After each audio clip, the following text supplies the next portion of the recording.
So here's a file with all the spaces drawn in as if we're finished and ready to make walls. Now, making the walls in a drawing like this, you don't have to start from scratch. So what I'm going to do is use the Select Similar tool to get all these spaces selected, and then I'm going to use a command to get these to get the walls to go in between. So I'm going to choose AEC, Space Planning, and create walls from spaces. And the spaces, what I get now is a dialog box, create walls from selected spaces only. In this case, I just want the selected spaces on this layer. The source layer, the design layer 1 is going to be the source layer, but I want to make a destination layer that's different just to keep them separate. So I'm going to call this floor plan. Make a new layer that way.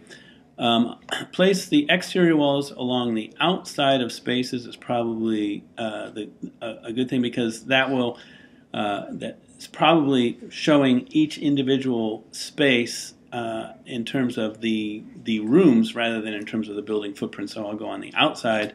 The exterior wall, I'll choose, let's make it a 12-inch plain wall to see the outside. The interior can be the just some sort of partition wall.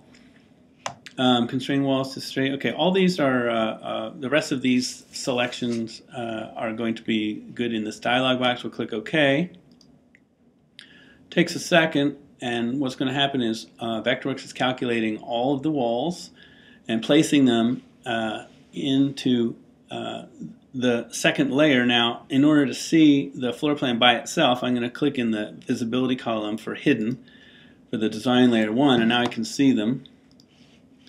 Click OK, and then I'm going to show them in a little isometric. Now, they need to observe the layer elevations, and right now the layer elevation of the layer that I just drew doesn't exist. So I'm going to choose Edit by right-clicking on the floor plan, click Edit, and the layer wall height, let's make it 12 feet, and everything else should be okay.